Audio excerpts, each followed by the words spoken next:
우리 출애굽기 26장 28절에서 30절입니다. 같이 28절부터 30절 다 같이 시작. 널판 중간에 있는 가운데 빗장은 이 끝에서 저 끝까지 미칠 것이니라. 너는 널판에 금을 입히고 빗장을 넣은 자리에 금고리를 만들어 그 빗장들에 금을 입힐지니라. 너는 산에서 내게 보여준 그 양식에 따라 성막을 세울지니라. 여러분, 같은 본문이지만 여러 시간 여러분들과 함께 하게 되네요. 요즘 우리가 다들 느끼는 감정들은 아마 비슷하리라 생각이 듭니다. 우리 성경은 이렇게 기록되어 있고 성경은 이걸 말하고 있는데, 누군가 여러분들과 함께 신앙생활을 하고 있고 교회를 다니는 분들과 이야기를 하다 보면 전혀 성경에서 말씀하고 있는 대로 믿는 것이 아닌 정말 다른 이해를 하고 있는 분들을 우리가 쉽사리 만나게 되지요. 같은 성경을 가지고 있지만 신앙의 이야기를 나누어 보면 또 너무나도 성경이 얘기하고 있는 신앙의 성향과 다른 그런 사람들을 만나게 될 것입니다. 그러나 이게 성경대로 보고 성경이 기록한 대로 믿고 성경이 기록한 대로 소망을 가지고 살아가고 있는 우리들에게는 그런 현상을 바라보면서 우리도 이제는 더욱더 하나님 말씀 안에서 굳게 서서 이 말씀이 보는 우리에게 알려주려고 하는 방향, 그 다음에 말씀이 주시는 소망을 그대로 우리가 답습해야 되겠다. 우리가 지금 이 시대를 살아가고 있지만 제가 금방 말씀하신 대로 성경이 말하고 있는 방향과 성경이 말씀하고 있는 소망을 그대로 내가 어떻게 하면 가질 수 있을까라는 이런 의문은 할 필요가 없는 것이, 성경에 기록된 사도들이 가졌던 믿음, 그들이 가지고 있었던 소망이 우리와 일치하면 여러분이 성경을 성경대로 그대로 잘 보고 있는 것이고, 사도들이 가지고 있었던 신앙 고백과 다르다면 내가 지금 뭔가 성경을 잘못 이해하고 또 다른 방향에서 내가 성경을 보고 있구나, 이렇게 생각을 하시면 되겠습니다. 쉽게 말해서 하나님께서 우리 신앙을 점검하는 데 충분히 사도들의 삶과 그들의 신앙 고백을 통해서 우리가 충분히 검증할 수 있도록, 점검할 수 있도록 하나님께서 성경에 기록해 두었다라는 이야기가 되는 것입니다. 우리는 오랜 시간 지금 그 기둥에, 금으로 세운 기둥에 그 밑에 있었던 그 보이지 않는 은받침이라는 이 내용을 가지고 오랜 시간 여러분들과 함께 계속 공부를 하고 있는 중인데요. 저번 주에 여러분들에게 은받침 때는 속전의 십자가 복음이다라고 여러분에게 말씀을 드렸었죠. 그 십자가 복음이 기초가 빠지고 나면 그 기초가 뭐든지 기초가 참 중요하잖아요, 그죠? 집이라는 것이 세워져 있지만은 그 기초가 선명하지 않으면, 튼튼하지 않으면 그 집이 무너지는 것처럼 우리 신앙도 겉으로 나 있는, 보이는 것은 여러분들과 저의 신앙 생활이겠죠. 어떤 생활들이겠지만, 그러나 신앙 생활을 하는 원인이 뭐냐, 기초가 뭐냐, 그 원인, 곧 원인이 되는 기초가 다른 것이 들어와 버리면 내가 지금 아무리 하나님 앞에 행함, 곧 이 보이는 집이, 건축물이 서 있다고 하더라도 그 기초가 무엇이냐에 따라서 나중에 바람이 불고 창수가 나면 무너지게 될 것이고, 반석 위에 오직 십자가 복음, 여러분 반석이라는 것은 여러 돌이 아니라 한 큰 돌을 이야기하는 것입니다. 거기는 다른 이유가 없다는 거예요. 예수님을 믿는 다른 이유가 없다는 것입니다. 오직 예수 그리스도를 믿는 믿음 위에만 집이 서 있다면 바람이 불고 창수가 나고 7년 환란이 다가오든지 내 생애에 어떤 환란이 다가오더라도 무너지지 않을 것이고, 만약에 모래 위에 여러 가지 다른 이유, 그 기초가 예수님 십자가 복음이 아니라면 우리는 반드시 무너질 수밖에 없다라고 말씀하고 있는 것이 바로 반석 위에 세운 집과 모래 위에 세운 집의 비유가 의미하는 것입니다. 그래서 우리가 십자가 복음의 기초가 빠지면 자연스럽게 그 기초가 다른 게 들어오게 돼 있다는 것이죠. 그래서 성도 개개인도 십자가 복음을 듣고 십자가를 지고 가지 않고 쉽게 우리가 트럭에 싣고 간다든가 쉽게 십자가를 지고 가려고 한다면 여러 가지 방법을 제시할 것인데, 그 제시해 놓은 것이 우리가 오늘 살펴볼 다른 신학들, 다른 기초들, 그런 것들을 우리가 생각해 보도록 하겠습니다. 그래서 오늘 이 그림은 참 중요한 단서를 가져다 주는 거죠. 안 보여줘도 되겠죠. 하도 많이 봐서 이제 여러분들 머리 기억 속에 있으리라 생각을 하고, 자 계속 보도록 하겠습니다. 자, 모퉁이의 은 받침대는 그러니까 서로 연결됨을 의미하는데, 널판의 밑부분은 두 촉으로 되어 있고 코너 부분은 좀 특이하게 이 둘이 같이 이렇게 만나서 따로 이렇게 벌어지지 않고 떨어지지 않도록 그렇게 이 코너스톤이라고 그러죠. 모퉁이 돌, 예수님이 모퉁이 돌이라고 표현을 하고 있는데, 그 부분은 은 받침대를 만들어서 그 두 촉이 각각 하나씩 끼우게 되어 있는데, 이제 총 이게 48개 그렇게 하니까 96개다. 이거는 여러분들 이쪽에 20개, 이쪽에 20개, 이쪽에 8개니까 맞지요? 이쪽 이렇게 하면은, 자, 계산은 그냥 지나갑시다.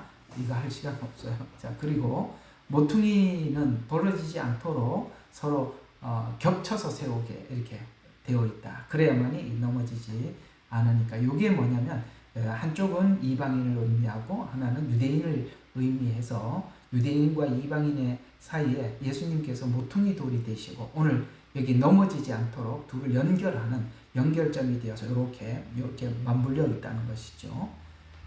이게 아무것도 아닌 것 같지만 지금 보니까 이게 너무 중요한 그림이었다라는 것을 우리가 확인을 하고 오랫동안 여러분들과 함께 이 말씀을 나누고 있는 것입니다. 자, 쉽게 말해서 이런 이야기가 되죠. 구약 없이 신약을 이해할 수 없고 믿을 수 없다고 저번 주 말씀을 드렸습니다. 연결된 것을 자꾸 이렇게 그 신학의 발전 오늘 한번 쭉 보도록 할 건데요. 이 신학의 발전사들을 보면 이 발전도 아니죠. 이상하게 발전해 갔는데요. 이게 보면은 거기에 가장 오늘 이 그림이 말해주고 있는 이스라엘은 없어지고 교회만 남게 만들었다는 거예요. 근데 이 교회는 우리가 지금 이해하고 있는 이런 교회가 아니라 신학의 발전사들을 쭉 보게 되면 그 중세시대 때 교회 그러면은 카톨릭이었어요. 천주교였단 말이에요. 그러니까 천주교가 중심이 되어서 신학은 흘러내려왔고 지금 현재 개신교라고 하는, 그러니까 개신교라고 표현하고 있는 오늘 우리 같은 교회들도 칼빈과 루터, 그러니까 칼빈을 중심으로 장로교회가 시작이 되잖아요. 그래서 이렇게 시작되었던 이 칼빈을 중심으로 시작했던 이 장로교나 이런 지금 성결교나 감리교나 순복음이나 우리가 이제 이해하고 있는 대로 그쪽이에요. 침례교는 약간 성격이 다른 거니까 제가 이렇게 빼놓은 겁니다.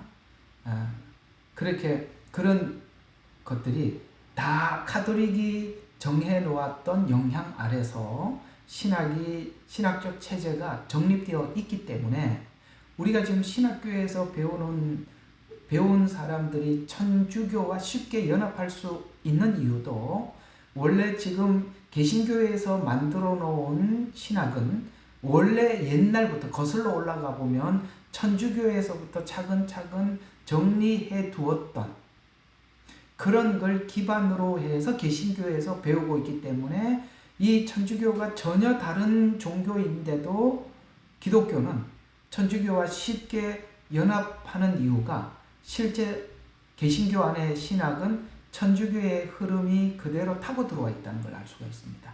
오늘 이제 그걸 한번 여러분들과 이야기를 해보려고 하는 것입니다.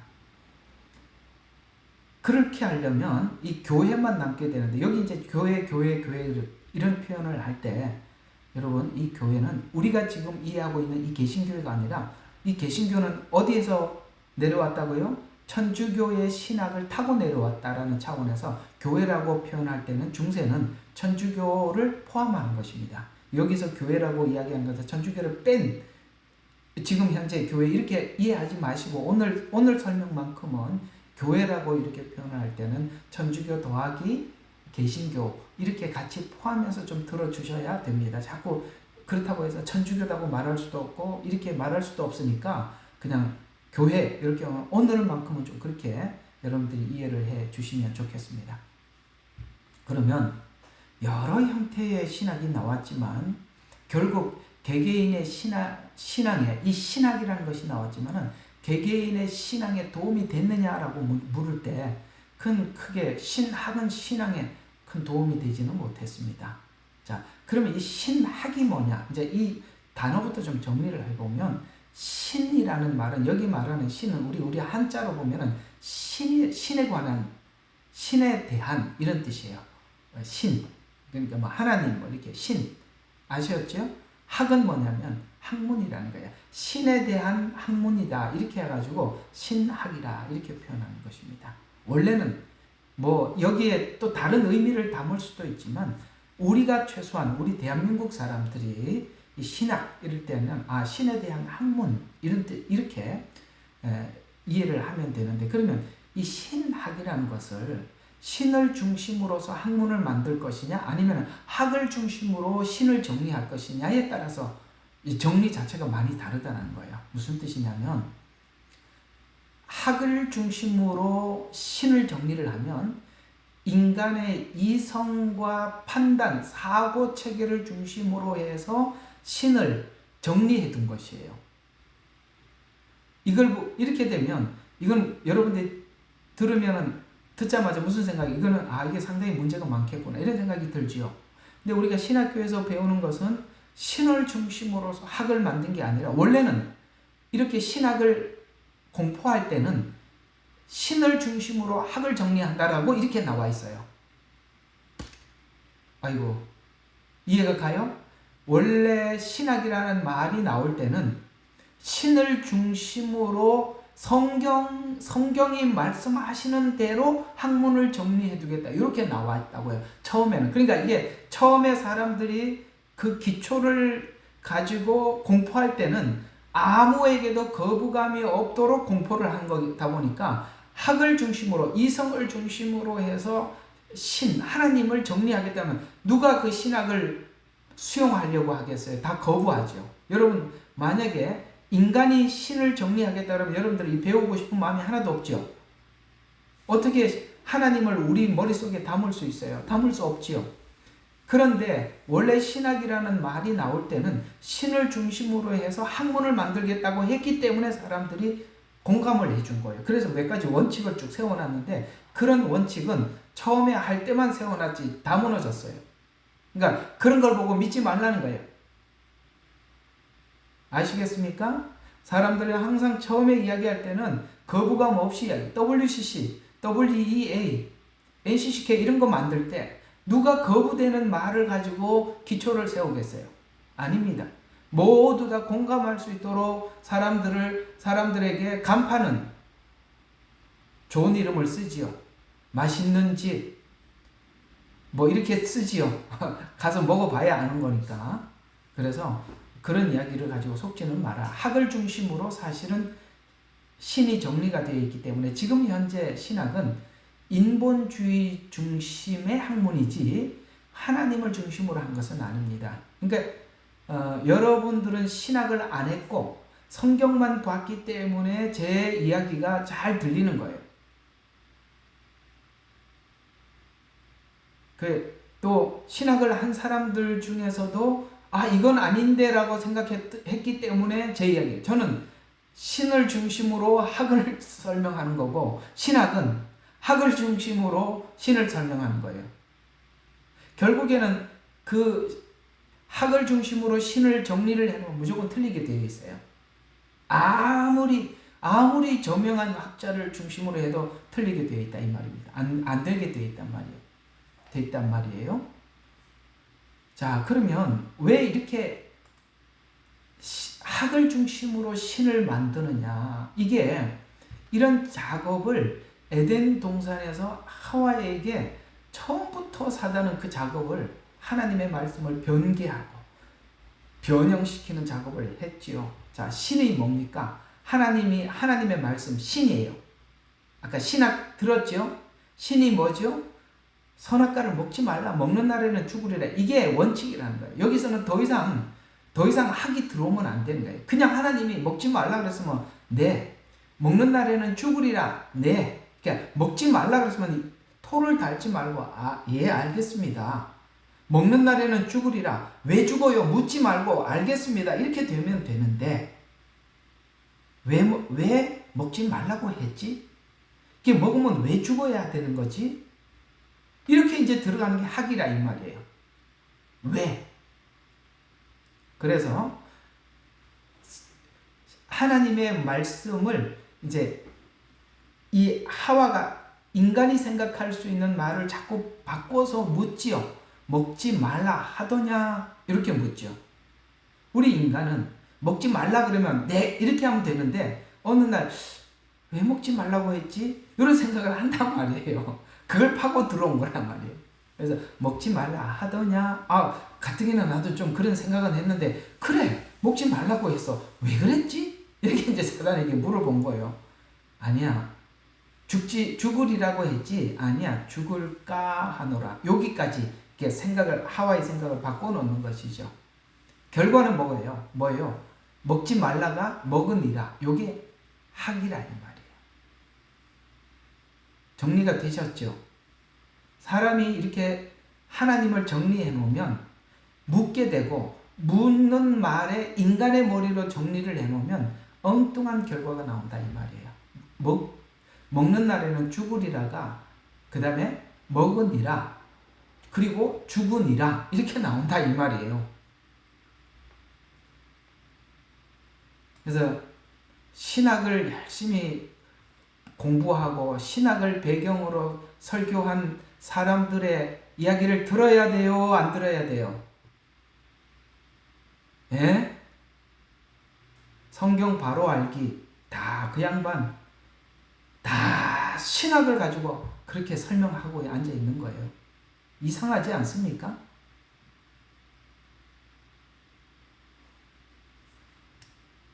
보면은 알아요. 저분이 성경을 가지고 말을 하는지 어떤 신학을 배경으로 지금 뭘 떠드는지 들어보면 저는 다 알아요.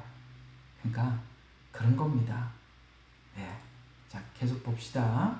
그래서 인간의 이성을 중심으로 시작한 신학의 발전사를 우리가 한번 볼 필요가 있어요. 지금 우리 왜 이렇게 성경은 이렇게 말을 하는데 왜 사람들은 전혀 성경과 다른 이야기를 할까? 오랜 역사를 통해서 신학이 엄청나게 많이 변질되었기 때문에 그럽니다. 자, 그러면 그 가장 기초가 무엇부터 뺐느냐? 오늘 여기 두 촉이 있다 그래서 신약과 구약, 유대인과 이방인 아시겠어요? 신약과 구약, 유대인과 이방인 요게 기초란 말이에요. 요게 빼버리고 나면 수많은 신학이 등장하게 되니 그 기초가 다른 기초가 된단 말이에요. 그 중에 가장 먼저 빼야 될 게 뭐냐면 바로 이 대체신학입니다.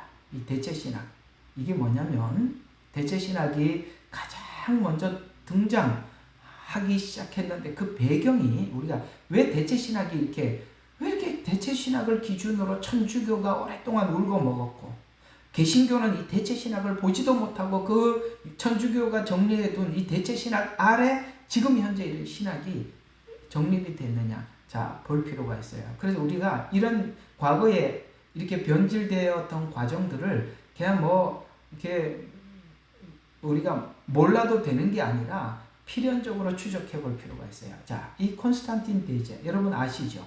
기독교를 국교화시켰던 사람입니다. 372년부터 337년이니까 약 65년 정도 이렇게 황제의 자리에서 아주 길게 했던 사람들. 근데 그가 이제 그 재임 기간 중, 그러니까 313년에 밀라노 칙령에 의해서 기독교가 공인되었으니까 콘스탄틴 대제가 재임하는 그 시기겠죠. 313년이니까. 그래서 기독교를 공인하면서 이 공인을 해놓고 보니까 가만히 관찰을 해보니까 신흥 종교는, 기독교가 신흥 종교로 그때 등장을 했는데, 가만히 보니까 유대교는 옛날부터 오랫동안 내려와 온 걸 본 거예요. 이해가 가죠? 신흥 종교로는 기독교가 생겨났고, 과거부터는 이미 그러니까 유대교가 있었다는 것을 보았는데, 이 기독교는 전 세계적으로 퍼져나가고 있는데, 유대교는 굉장히 민족주의가 더 강화되어서 이 도리어 로마 제국 내에서 정치적 위협, 그러니까 정치적으로 위협을 줄 수 있는 존재로 이렇게 간주하기 시작했어요. 이 로마에서. 이해가 가시죠? 그래서 굉장히 이 유대교, 그러니까 기독교보다 유대교 때문에 이들은 굉장히 정치적으로 위협을 받았었어요. 그래서 이제 어떻게 생각하기 시작했냐면은, 기독교는 이제 로마가 더 강화된 로마로 만들기 위해서 기독교인들은 로마 신화와 이렇게 연합을 시켜서 정치적 세력화를 하려고 했고, 이 유대교는 전혀 이렇게 반항 세력들이다 보니까 이들은 이렇게 지워버리려고 이렇게 했단 말이에요. 그러니까 유대교와 천주교를 같이 본 게 아니라 이 둘을 나누어서 봤는데, 보니까 기독교는 이용 가치가 있어요. 정치적으로.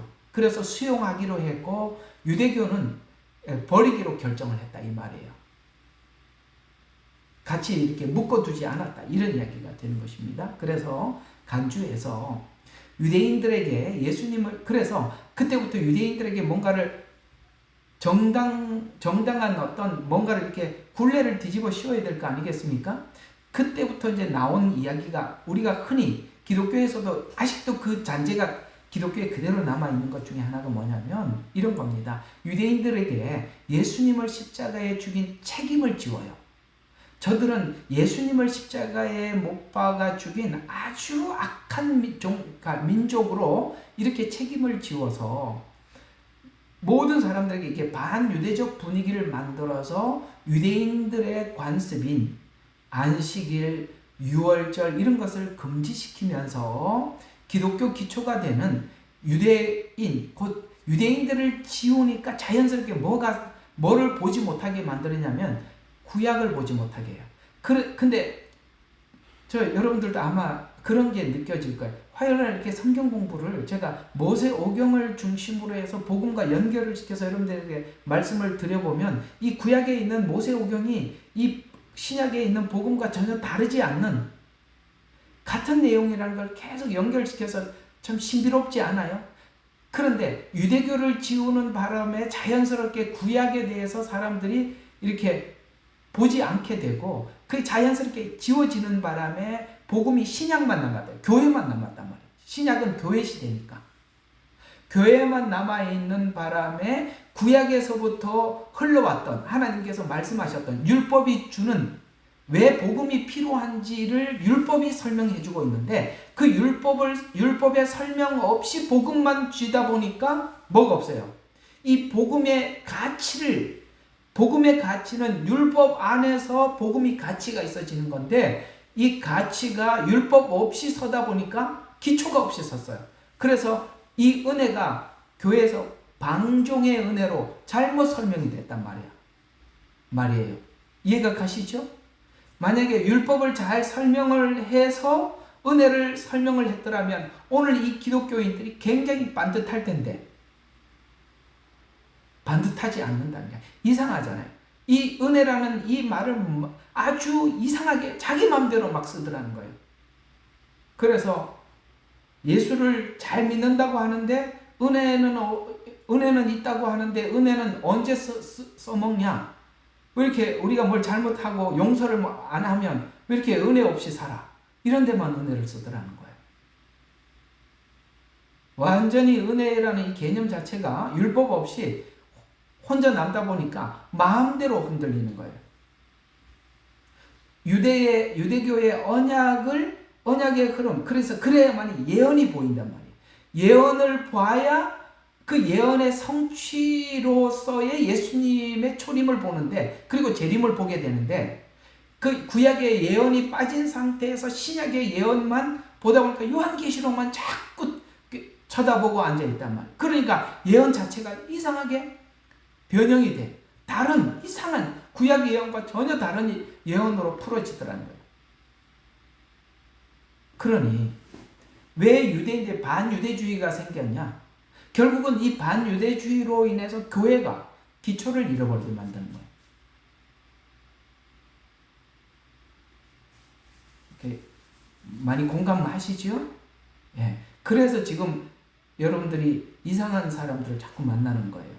아, 이게 성경하고 많이 다르구나. 저 사람이 믿는 이 신앙 고백이 성경의 고백과 많이 다르구나. 이런 걸 보시게 되는 것입니다.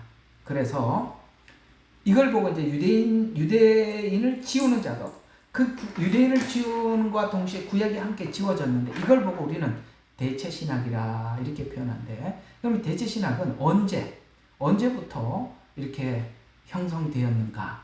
자, 보면 대체신학은 기독교가 하나님의 새 언약 백성으로서 이스라엘을 대체했다. 그래서 교회가 이스라엘을 대체했다는 신학적 주장으로서 이게 아까 말하는 것처럼 이 313년이면 그 콘스탄틴 대제가 기독교를 국교화시켰고 그 국교화시키고 난 이후에 교리적으로 기독교 성경을 교리적으로 체계를 세워야 되는데 이때가 누구냐면 교황이 세워진 천주교 체제로 들어가는 거예요.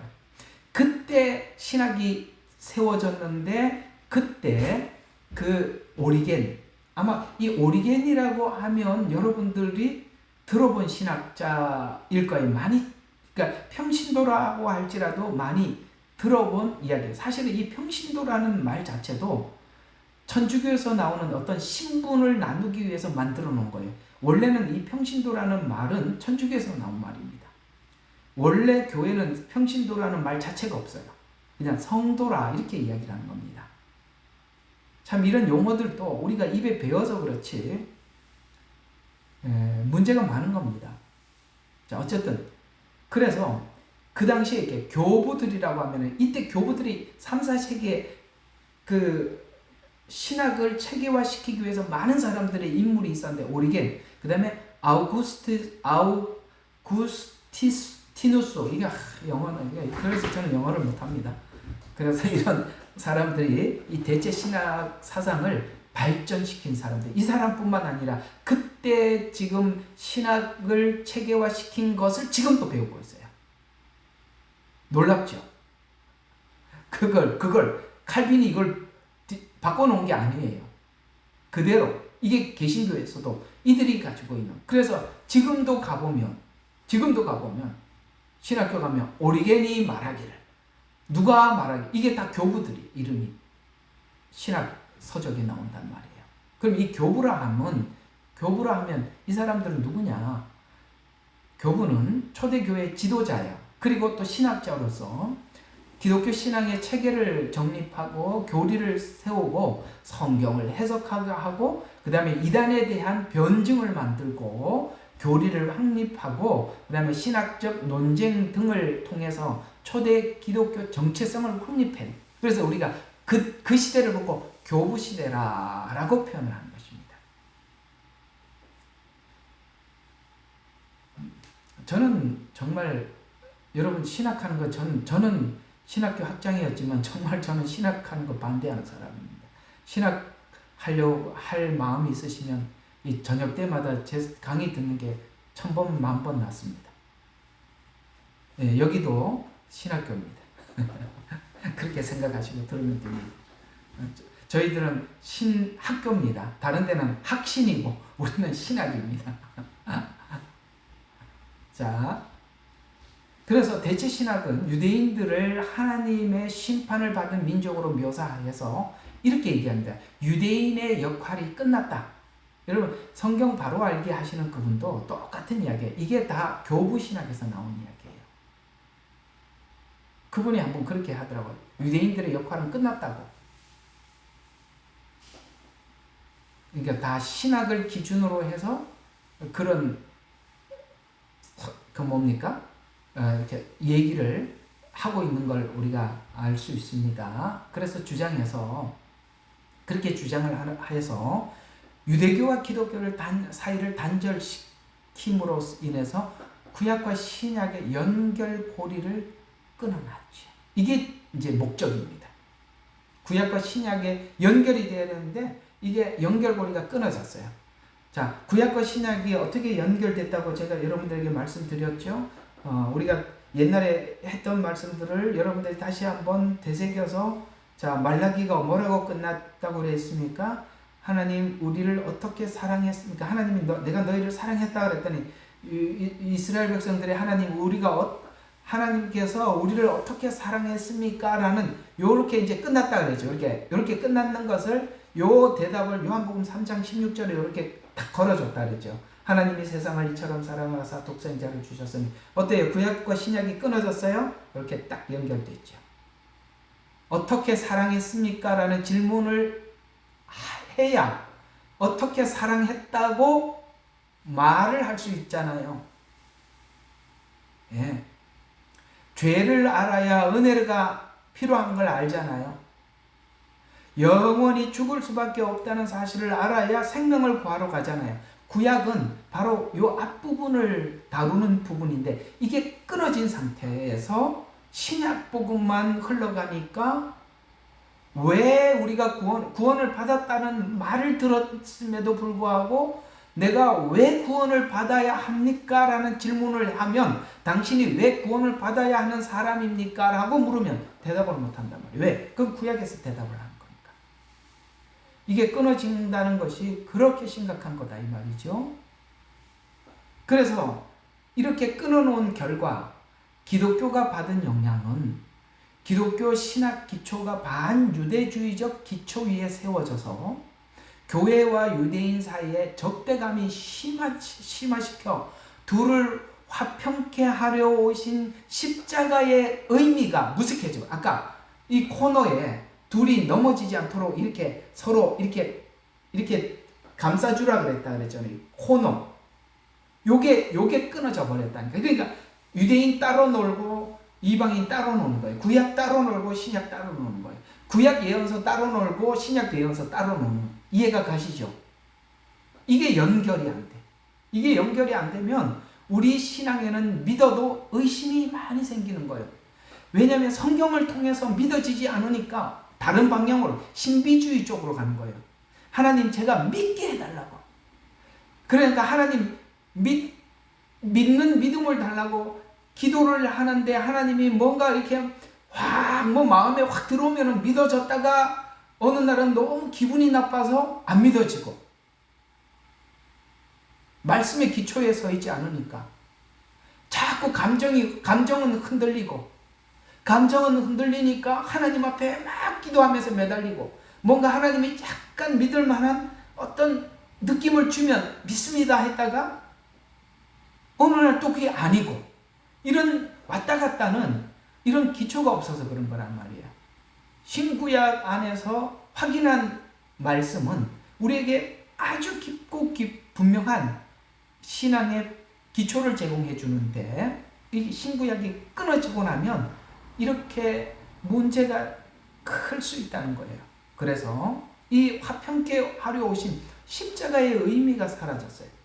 교회가 지향하는 유대인의 언약을 이어받은 이방인의 관계의 핵심을 보지 못해. 유대인과 이방인의 이 관계의 핵심을 보지 못하게 만들었어요.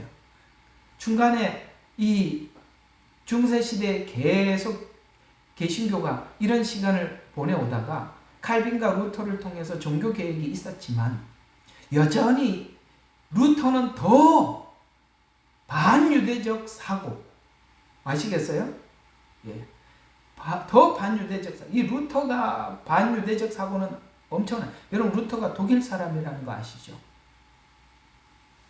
그 영향을 히틀러가 이어받아서 그 많은 유대인들을 아우슈비츠게스실에 집어넣는데 일조한 겁니다. 그때 그들이 신념으로 가지고 있었던 것이 루터가 쓴 책을 보고 그들이 그렇게 행동을 한 겁니다. 루터는 엄청난 반유대적 사고를 가진 사람입니다. 근데 요즘 사실 칼빈과 루터를 가지고 종교개혁주일 이렇게 해가지고 지키는데 참 모르겠어요. 항상 그렇게 보면 제가 또 이게 종교개혁 이상한 뭐든지 반대하는 그런 사람 같아서 참 마음 아픕니다. 알고 그 뒷 배경을 보고 나면 이것이 얼마나 사단적인지 보이는데 어쨌든 그렇습니다. 참 괴롭습니다. 같은 믿는 사람들을 이렇게 이야기를 해야 된다는 것도 참 괴롭습니다. 이런 얘기를 하지 말아야 되는데 이게 현실적으로 드러난 부분들을 우리가 알고는 있어야 돼요. 우리가 배우고 있는 것이 이런 사고 아래서 신학적 체계가 세워졌고 신학적 기준을 가지고 설교하고 강의하시는 분들은 전부 다 바로 이런 사상이 기본적으로 깔려 있다는 것. 본인이 모를 수 있어요. 왜냐하면 학교에서 배운 대로 하다 보니까. 그래서 반유대주의적 사고 아래 종교개혁이 일어났고 이 문제는 여전히 칼빈을 중심으로 한 장로교 똑같죠. 그 정신은. 그래서 이 세대주의 신학, 그 다음에 대체 신학으로 시작된 신학의 문제는 모두 유대인과 이방인을 끊어내려는 시도로 신구약의 연결점이 끊겨서 현재 교회들이 성경에 깊이 있는 이해를 하지 못하게 되고 수많은 이단 사상에 노출된 것도 바로 이 대체 신학. 그러니까 이만희가 얘기했던 걸 우리가 귀담아 들을 필요가 있어요. 자기가 메시아라는 거예요. 근데 왜 그렇게 생각하느냐? 왜 사람들이 왜 질문을 안 하게? 그 사람들 답변할 거 준비해갖고 자기가 그런 얘기할 거 아닙니까? 그 사람이 얘기한 게 기가 막힙니다. 천주교가 타락해서 개신교가 종교개혁을 일으켰다는 거예요. 근데 지금 개신교가 타락했기 때문에 신천지가 대체한다는 거예요. 대체신학이라는 거예요. 자기들도. 봐라. 천주교가 타락했기 때문에 기독교가 대체했듯이 기독교가 타락했기 때문에 신천지가 대체했다는 거예요. 그럼 신천지가 타락하고 나면 또 누가 대체하죠? 그럼 하나님 교회도 그럴걸요? 아니야. 제가 이만희 말고 우리가 진짜야. 자기가 대체. 그래갖고 자기가 예수라고 이야기하는 많은 사람들이 이 대체 신학을 꺼내서 봐라. 교회 다 타락했잖냐. 이렇게 얘기를 한단 말이에요. 대체 신학은 대체 신학을 계속 만들어내는 거예요. 그러나 구약에 있는 이 이스라엘은 변함없는 이스라엘이에요.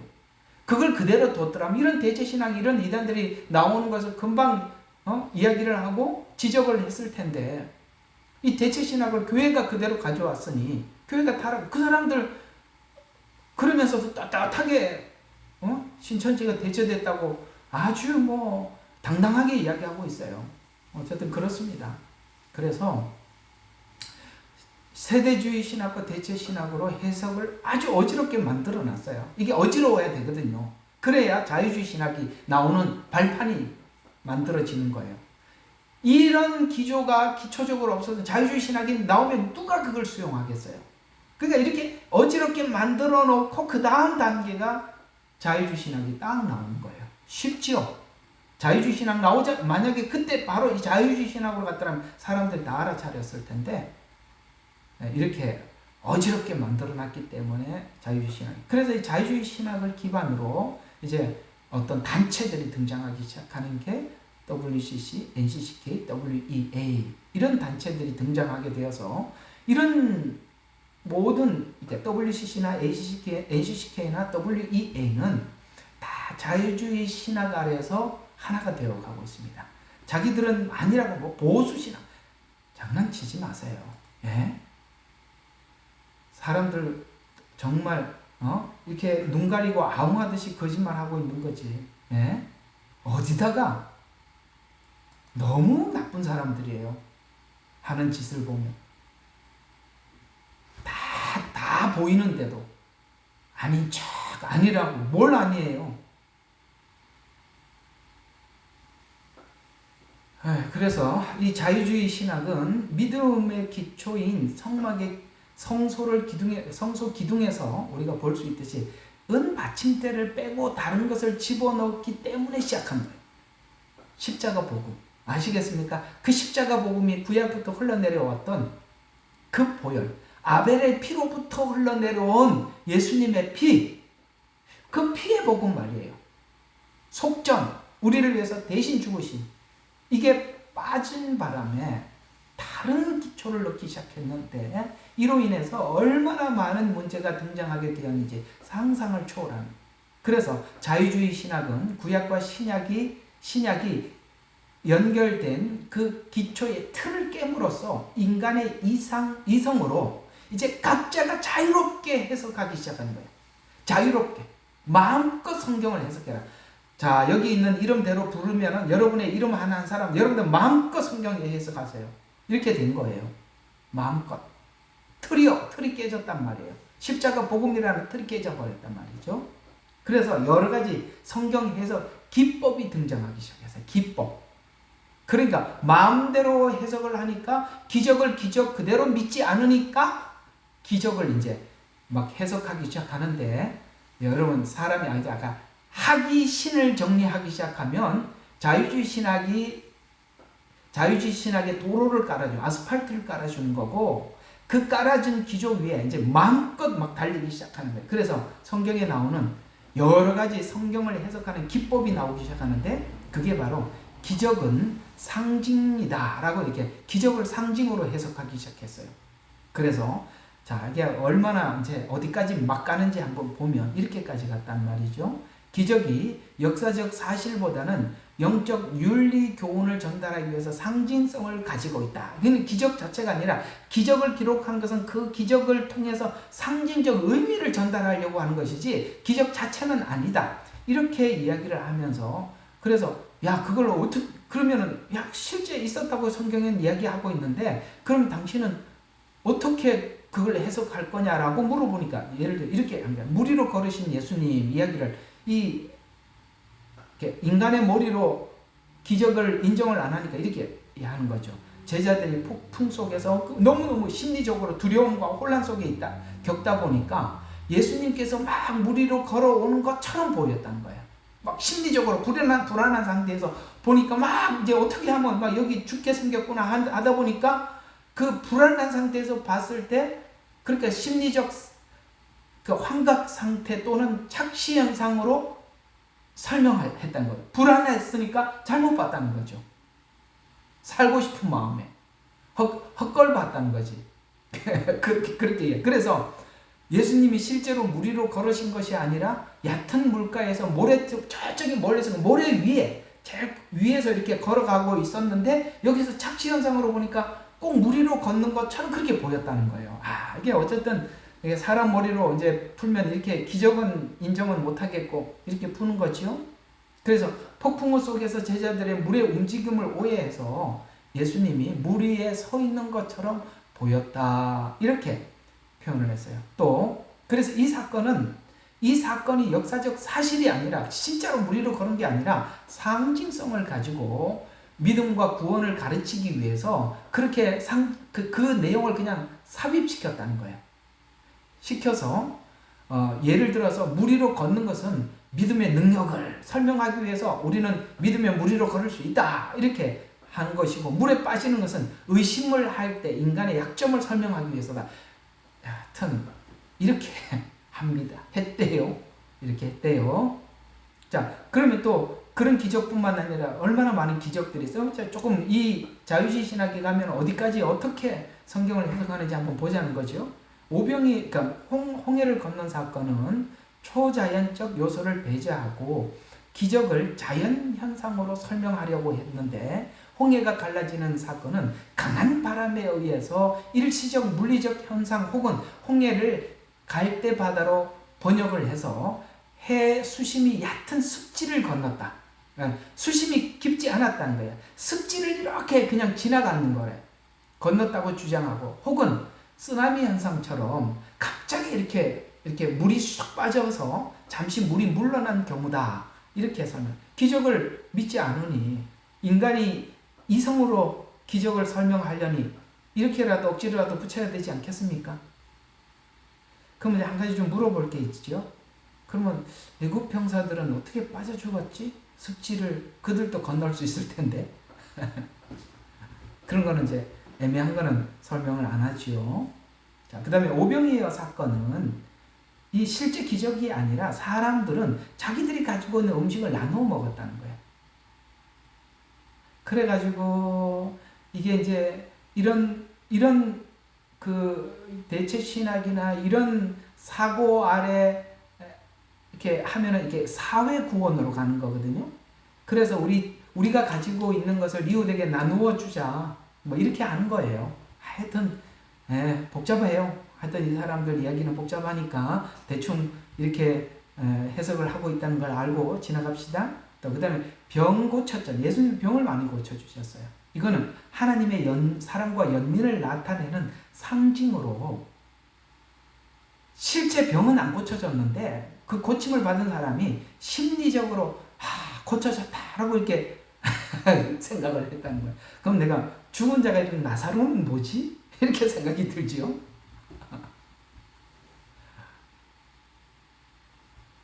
그럼 이제 기적 중에 가장 여러분 성경에 나타나고 있는 수많은 기적은 어디로 가는 거냐?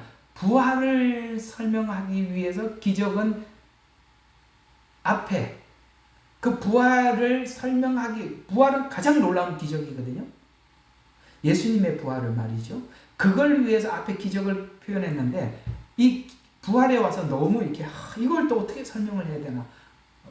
이 사람들은 뭐든지 만들어내니까 어떻게 만들어냈나 봅시다. 이 부활을 제자들이 예수님의 가르침에 감동을 받아서 느낀 내적 영적 부활로 해석해요. 실제 부활이 아니라 영적 부활로 해석을 해서 예수님은 실제 죽은 게 아니라 기절을 했다는 거죠. 그러다가 기절을 했는데 3일 뒤에 이렇게 일어나 보니까 이제 무덤에서 일어나고 그냥 나왔다는 거죠. 그러면 성경이 말하고 있는 뭐죠? 물과 피까지 쏟아주셨다고 그러는데 그 다음에 죽은 자에게 그렇죠?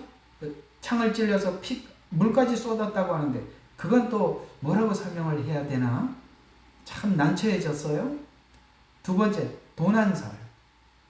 예수님께서 십자가에 죽으시거나 3일 후에 부활하신다고 하시니까 제자들이 그걸 실천하기 위해서 시신을 훔쳐갔다는 거예요. 그러면 그 앞에 서서 기다리고 예수님 혹시나 시신을 훔쳐갈까봐 굳게 설하라고 그 경비병들을 배치해 두었는데 그 경비병들은 뭐지? 그 사람들 따돌리고 훔쳐갔나? 문 앞에서 지키고 있었는데 참 환각설이래요. 너무나도 이 제자들이 부활할 거라는 그 말씀을 하셔서 기대 속에 뭘 기대했어요? 제자들이 엠마오 마을로 내려갔는데 무슨 기대를 했어요? 기대한 바람에 환상을 받고 환각을 봤다는 거예요. 그러면 이 500명 형제들 가운데도 보여줬다는데 이 500명도 환각 상태에 빠졌던 건가? 역으로 질문을 한 겁니다. 또 전설설이래요. 이건 뭐냐면 제자들에 의해서 과장된 신화적 전설이란. 그러면 이게 만약에 전설이라면 초대교회에 가장 많이 증거했던 게 부활이었죠. 그러면 초대교회가 세워진 중심에는 예수님의 부활이 있었고 그 부활은 복음의 중심이었습니다. 그러면 초대교회 전했던 이 부활은 다 가짜인가? 이런 거는 또 입 다물고 침묵하지요. 이게 뭐냐? 왜 이렇게 하느냐, 사단이? 아까 말했죠. 먹지 말라. 먹는 날에는 죽으리라. 그것만 우리가 믿고 가면 돼요. 성경이 말한 대로 믿으면 되는데 왜 먹지 말라고 했지? 하나님은 먹으면서 왜 우리는 먹지 말라고 그러세요? 죽으리라고 그랬다고요? 다 지금 멀쩡하게 살아있는데요. 이 모든 것이 이런 식으로 가면 우리는 오늘 이 사람들이 이렇게 만들어 놓은 이런 대로 간다라는 거예요. 이런 것들은 결국은 뭘 만들어내냐면 하나님의 창조를, 그 다음에 하나님의 전지 전능과 예정을 부정하게 만들어서 성경이 말하고 있는 하나님의 권위를 약화시켜서 기독교를 그저 단순한 도덕적이고 철학적인 종교로 만들기 위해서 성경을 철학, 서적 정도로 만들려고 하는 의도입니다. 공감하시죠? 그저 성경에서 말씀하고 있는 이 안에 있는 하나님께서 나에게 주시는 것, 자꾸 이렇게 하나님의 말씀 전체를 파악하려고 하는 게 아니라 하나님이 나에게 주는 말씀만 자꾸 받으려고 하는, 이게요 참 나중에 굉장히 편협해져 간다는 걸 아셔야 됩니다. 성경 전체를 자꾸 창세기를 가지고 계시록과 연결을 시키고 복음서와 연결을 시키고 다른 서신하고 계속 성경은 이렇게 연결이 되어 있다는 걸 계속 확인을 하기 위해서 성경을 주신 것이지, 여기 있는 단편적인 메시지만, 내게 주신 메시지만 찾아 골라 얻기 위해서 성경을 준 게 아니에요. 근데 자꾸 우리는 거기에 머물게 만든단 말이에요. 그러면 언젠가 나도 모르게 성경 전체를 보는 안목이 사라져요.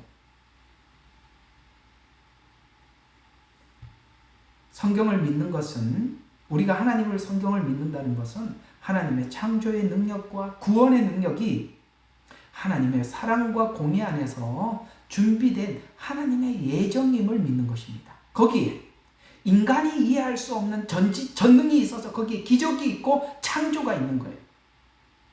병고침이 있고 부활이 있고 죽은 자가 살아남이 있는 것이죠.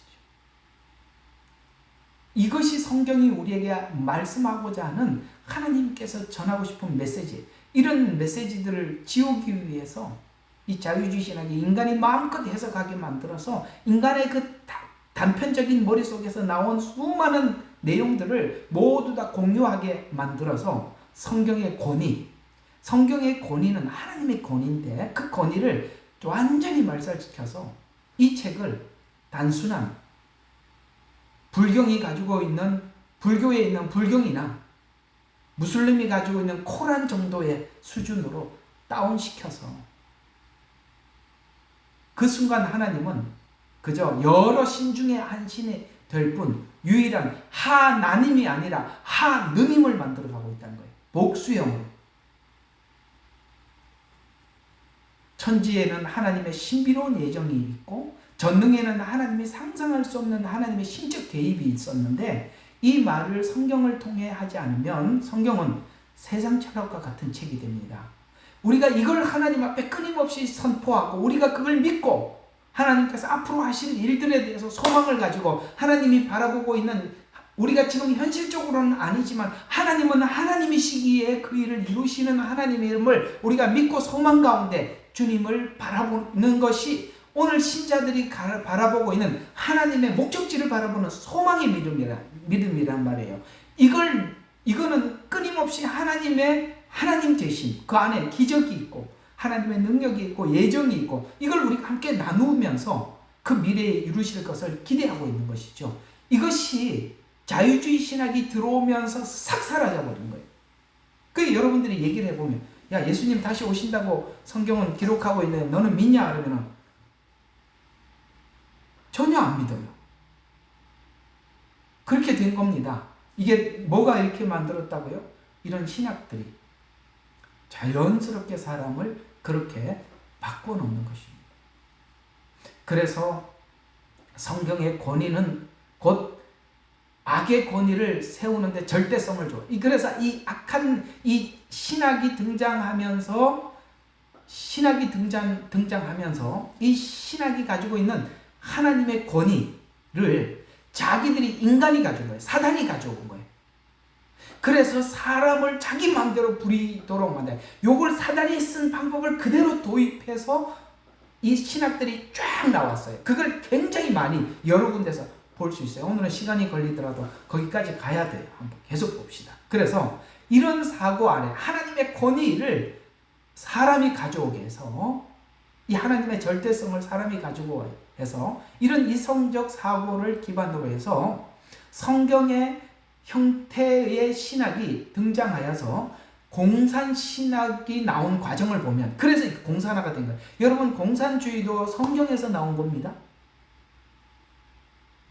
그래서 마치 하나님의 권위를 그 독재자들이 그대로 가져. 여러분, 북한에 탈북한 분들이 한국 교회에 와서 찬송가를 부르다가 너무 놀란 게 뭐냐면, 그 찬송가에 나와 있는 하나님이라는 이름이 전부 다 김일성이만 딱 들어가 있고 내용은 똑같으라는 거예요. 그게 뭐죠? 하나님의 권위를 이 악의 권세들이 가지고 간 거예요. 그래서 이성적 사고를 기반으로 여러 형태의 신학이 등장해서 공산신학이 나온 과정을 보면 성경에 있는 그 권위를, 악의 권위를 세우는데 그 절대성을 준 거예요. 하나님이 이렇게 절대자가 된 것처럼 인간이, 그 독재자가 절대자로 그 권위에 두어서 성경은 성경을 이렇게 해석하더라는 거예요. 처음부터 우리가 출애굽 사건은 전부 다 죄와 사망 가운데 사단의 노예에서 묶여있던 우리들을 끄집어내서 하나님의 백성으로 삼기 위한 전 과정을 설명한 게 출애굽기라는 거 우리가 알고 있잖아요. 그렇게 이해를 하고 있죠. 죄와 사망의 영적 설명을 실제적 역사를 통해서 설명하기 위한 게 출애굽기라는 거 우리는 그렇게 알고 있는데, 이걸 그렇게 모르면, 그렇게 믿지 않으면 이런 사람들인데 그렇게 속는다 이 말이에요. 이 사람들은 어떻게 출애굽기를 해석하느냐면은, 우리가 구원이 뭐냐라고 물으면 이렇게 이야기인데, 바로로부터 탈출하는 건데, 그 바로로부터 탈출한다는 것은 지주들, 자본가들, 그걸 이제 바로와 같은 존재로 이렇게 설정을 해놓는 거예요. 너희들은 그 아래 노예가 아니냐, 종이 아니냐, 그 종으로부터 탈출하는 것이 그게 구원이다. 이렇게 설명을 해줘. 그런데 그때 옛날에 종로를 타던 사람들이 들어보니까 쏠깃하거든요. 이게 성경이 말하는 출애굽이라는 거예요. 그 일을 우리가 하자라고 선동을 해서 바로를 지주라고, 자본가들이라고 설정을 해놓고 그들의 억압으로부터 자유를 얻자라고 이렇게 자유선언을 공포해서 무지한 백성들이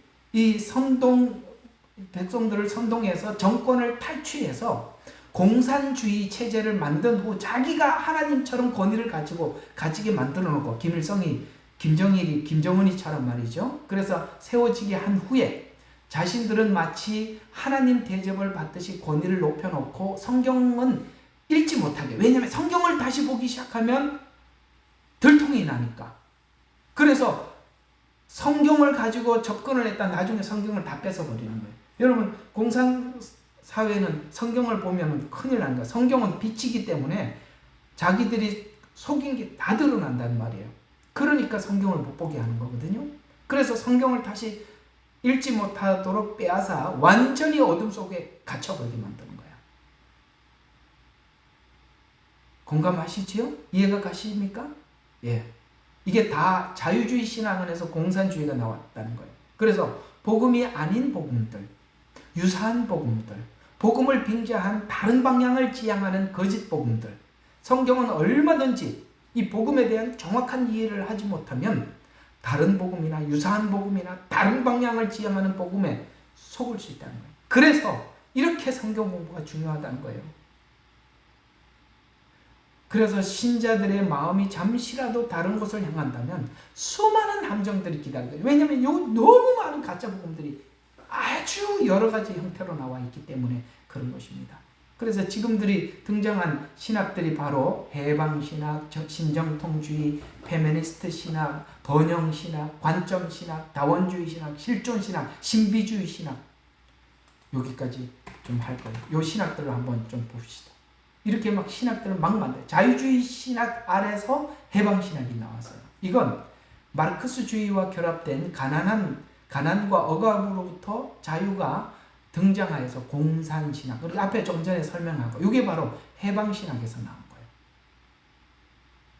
여러분, 해방신학에서 이제 앞에다 덧붙이면 많은 것이 해방인데, 여성들이여 남편으로부터 해방하라.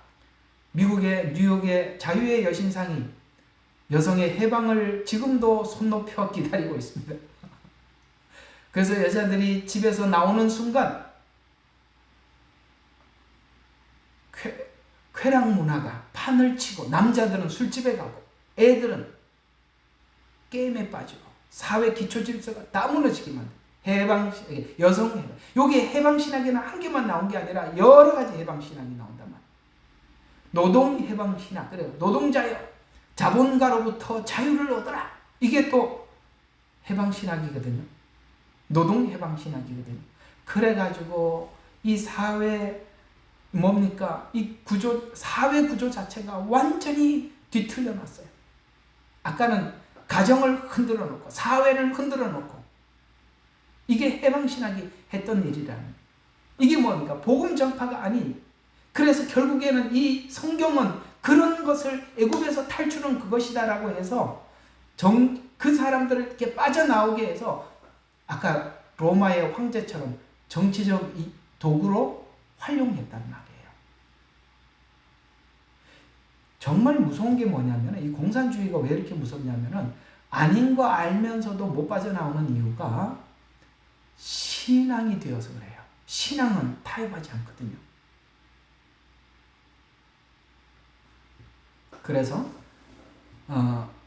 정치 혹은 사회 활동에 치중해서, 그래서 요즘 이렇게 한국 교회 보면은 이상하게 완전히 좌경화된 교회들이 해방신학 때문에 그런 거예요. 여러분 만나보면은 이건 정말 불신자하고 대화하는 게 낫지, 뭐 하나도 안 통하는 이유가 이 사람들이 이해하고 있는 구원과 우리가 이해하는 구원의 그 자체가 다르, 질 자체가 전혀 다른 구원이에요. 그래서 사회활동에 치중해서 특정 이념이나 정당을 지지해서 평등한 사회, 곧 이 마르크스의 영향으로 영혼 구원이 아닌 사회 구원으로 변질되었다는 거예요. 네. 이런 목사가 그런 이야기를 합니다. 교회는 영혼 구원을 위해서 하나님 세우신 거 아닙니까? 목사님이 영혼 구원을 위해서 일하셔야죠. 그랬더니 가만히 한참 생각하시더니 영혼 구원도 있긴 있죠. 내가 이제 거기서 더 이상 할 말이 없어. 영혼 구원도 있답니다. 그게 전부가 아니라 있긴 있답니다. 그게 그 사람이 이야기는 구원이 이해하고 있는 구원은 사회 구원이에요. 전혀 구원이라는 용어 자체가 우리와 다릅니다. 두 번째, 이 자유주의 신학 때문에 나온 것이 또 신정통주의. 이게 뭐예요? WEA가 지향하는 거죠. 앞에 있는 해방신학은 WCC에서 그 WCC가 기초가 돼서 만든 NCCK도 그렇습니다. 그런데 신정통주의는 WEA예요. 자, 이게 뭐냐면 이 사람들은 번역에나 말씀에 오류가 있다고 주장을 해요. 성경 번역이나 근데 말씀에 오류가 있다. 주장해서 성경의 권위를 약화시켜 우리가 개개인이 마음껏 해석을 하고 주석을 하는 것에 대해서 그 개인들이 알아서 마음껏 해석하라는 거예요. 그런데 마음대로 해석해도 되는데 교회 왜 와요? 그냥 집에서 성경 보고 기도하면서 하나님이 알려주는 대로 예, 기도하는데 이게 그렇다 그러면 예, 알겠습니다. 그러면 되죠. 그 말로 설교 들어요. 성경 읽다가 기도하면 다 알려주시는데 또 그런 사람들이 또 꼭 물어보면 그래요. 사람인데 배울 필요 없이 성령이 다 가르쳐 준다고 했으니 자기는 가르쳐 주고 있대요. 그래서 한번 설명해보라 그러면은 이건 어디 가서 쓰레기장에서 주워온 건지 이거 어디서 주워온 건지 이상하게 갖다 붙여가지고 말이죠. 그러면 하나님이 일하시는 방식은 하나님의 종을 세우시고 그 양떼들을 돌보시는 이 자체 체계는 무너지는 겁니다.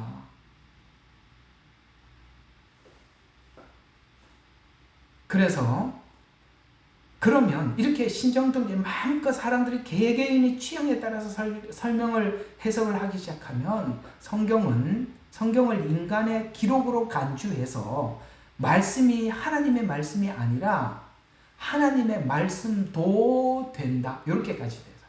성경은 하나님의 말씀이 아니라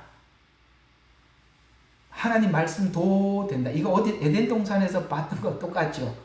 죽을까 하노라. 말씀도 된다. 여기까지 온 겁니다. 좀 있으면 이제 먹는 것만 남았어요. 선악과 먹는 것만 남았습니다. 하나님 말씀도 된다고 하니까 표를 받으면 구원을 받지 못한다 라고 하는 말이 거기에 얼마든지 자유를 얻죠. 말씀도 되는데 말씀의 권위가 없는데 그렇게 말씀도 된다고 생각하는 사람들인데 야 표 받아서 구원 못 받냐?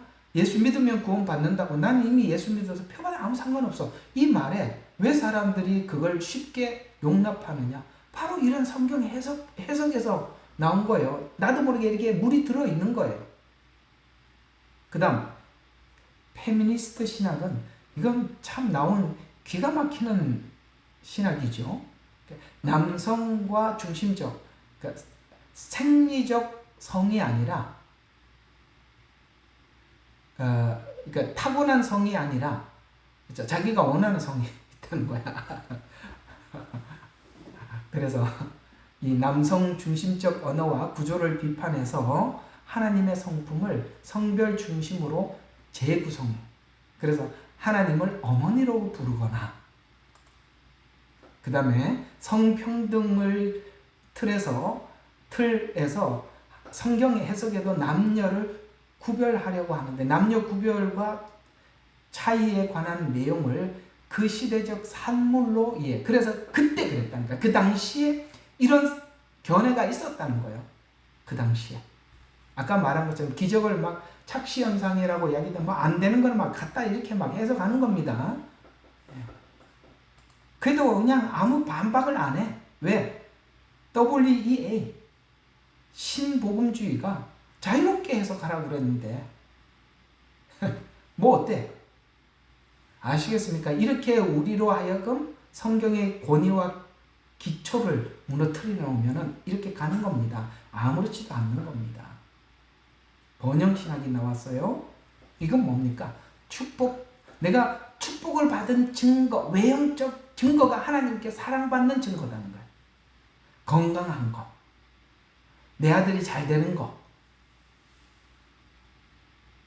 남들은 속든 말든 내가 돈을 많이 번 거. 이 무슬림 이 사람들이 가지고 있는 사상이 이 번영신학이 그대로 묻어 있어요. 이 사람들은 남들한테 거짓말하는 게 아무렇지도 않아요. 그리고 기독교인들을 거짓말하는 걸 아주 자기들에게 큰 축복으로 여겨요. 이교도를 속여서 자기들이 자기 신 알라가 복을 줬다는 거예요. 얼마나 알라가 그냥 감사한지 몰라. 왜? 이교도인 기독교인을 속여서 자기한테 주머니 채워줬으니 얼마나 감사한 일이에요. 여기 못지않게 이 번영신학은 그런 이상한 우리의 신앙 체계를 가지게 만드는 것입니다. 믿음을 물질 축복과 건강과 성공으로 인간의 본질적인 욕구를 충족시키는 신학이다 라고 그렇게 믿게 만들어요. 또 관점 신학이라는 게 있어서 성경을 지역, 시대적 맥락에서 재해석해서 과거 사건으로 묶어버리는 거야. 그래서 요한계시록은 그 시대에 있었던 네로 이야기라는 거야. 관점 신학이에요. 그 과거형이지 또 이게 재현되지 않는다는 거야. 이거 옛날 이야기고 지금 오는 건 없다는 거예요. 이해가 가시죠? 왜 사람들이 구약을 기초로 해서 성경을 기초로 해서 지금 해석하지 않는지 아시겠어요? 그 이스라엘 백성들이 포로로 잡혀가기 직전의 분위기와 마지막 7년의 분위기를 이렇게 연결시키지 않는 이유가 관점 신학이기 때문에. 왜? 그거는 그 당시의 지역, 그 시대적 맥락에서 과거 사건이니까. 그러면 성경이 말하고 있잖아요. 예수 그리스도는 어제나 오늘이나 영원토록 동일하다는, 이거는 또 뭐라고 얘기해요? 그런 거는 애매한 거는 해석을 절대 안 하죠. 이렇게 성경을 보고 있는 사람들, 자기하고 불리한 이야기는 절대 설교 안 합니다. 그 다음, 다원주의 신학이래요. 이미 절대 권위가 무너져 있는 상태에서는 절대 진리를 거부하게 돼 있어요. 그래서 지금 이상하게 종교 다원주의가 들어오는데 다 수용해요. 천주교도 오케이, 불교도 오케이, 목사가 저기 절에 가서 설교하고, 중이 교회 와서 설교하고, WCC 가서 할렐루야, 남이함이 탑을, 예수 그리스도의 이름으로 기도하는 게 아니라 성부와 성자와 성령의 이름으로 기도합니다. 아멘을 하지 않나. 종교 다원주의가 자연스럽게 들어온 겁니다. 실존주의 신학이라는 게 있어요. 성경이 역사적 사실로 보기보다는 그냥 이건 개인적인 체험으로 이해하라는 거예요. 이게 개인적인 체험이다. 창조, 출애굽, 부활 사건이 실제 사건이 아니라 상징성을 부여하기 위해서 우리에게 어떤 상징적인 이야기를 설명해 주기 위해서 지어낸 말로 복음에 치중하기보다는 개개인의 실제 이것을 가지고 그냥 도움을 받게 하기 위해서 주신 말씀이다. 그래서 큐티, 여러분 이게 실존주의 신학에서 나온 겁니다. 영성일기, 실존주의, 내게 실제적인 유익을 주면 돼. 아주 실리적인 것 같지만 이게 또 다른 복음이라는 거 놀라셨죠?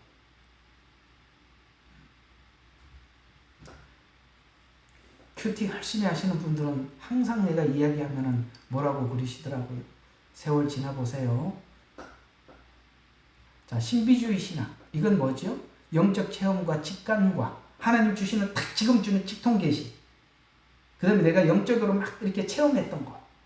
그 다음에 개개인이 주신 계시를 중심으로 성경을 봐. 내가 본 걸 가지고 성경을 보려고 그래. 그래서 성경 이 텍스트, 하나님 변함없는 말씀보다는 개인 체험을 우선시해서 개인의 직통 계시에 집중하게 만들어서 성경의 권위보다는 자기가 직접 보고 듣는 것에 대해서 그걸 기준으로 성경을 열어가려고 하는. 그건 자기에게 유익이 될 수 있어요. 제가 그런 거는 없다라고 얘기하는 게 아니에요. 그러나 그건 자기에게 유익한 걸로 아멘이에요. 그러나 그것이 성경처럼 보편화될 수는 없어요. 꼭 이렇게 보면 성경은 안 보고, 야, 누가 많이 보고 계속 계시를 받고 그 사람 얘기만 계속 들으려고 하는 분들이 계세요. 신비주의 신학에서 온 겁니다. 자, 오늘은 여기까지인데, 공부를 하고 나니까, 야, 이게 대체 신학이 빠진 자리에 오만 잡동사니가 다 들어왔구나. 왜 그렇게 유대인을 빼려고 했는지. 유대인이 빠지면 자연스럽게 율법이 빠지게 되고, 율법이 빠지면 율법이 없는, 구약이 없는 상태에서 신약을 보게 되고, 그러면 신약을 보게 되면은 신약을 중심으로 성경을 보기 시작하면 교회를 중심으로 구약을 보기 시작하게 되고. 아시겠어요? 그러면 구약에서 설명하고 있는 구원과 이런 맥을 다 놓쳐버리고 마음껏 해서 출애굽이 무슨 자본가로부터 탈출이다 뭐 이렇게 얘기해도 그런갑다 이렇게 생각해요. 영적 하나님의 원리를 전혀 모르게 되면 무슨 말을 해도 신천지 가도 아멘, 하나님 교회 가도 아멘 이렇게 되는 거예요. 예, 오늘은 여기까지만 하겠습니다. 그만큼 심각하다는 거 여러분 좀 함께 공감하셔서 이렇게 성경 공부하는 거 값지게 여기시고, 여러분 이렇게 미혹이 너무나도 아까 이 신학들 나온 게 기가 막히는 신학들 많이 나와 있잖아요, 그죠? 이게 아무도 속지 않기를, 미혹되지 않기를 주의 이름으로 축원합니다. 기도하고 마칠게요. 하나님, 오늘은 이렇게 두 받침, 그 다음에 그 모서리의 코너에 이게 이음새 이런 그림이 그저 지나가는 그림이 아니라 이렇게도 어느 시간에는 이렇게 중요하게 보여지는 하나님의 귀한 메시지임을 확인하면서 또 그것을 열어주시고 보게 하심에 감사를 드립니다. 우리가 마음껏 이렇게 외치고 증거할 수 있는 것도 하나님의 말씀에 있기 때문에 이걸 분별할 수 있었고 또 우리가 함께 나누면서 경계를 삼게 됨에 정말로 감사합니다. 오늘도 우리 찾아온 심령들 오늘도 이 말씀 다 소화할 수 있는 지혜를 주시옵소서. 감사드립니다. 예수님 이름으로 기도합니다. 아멘.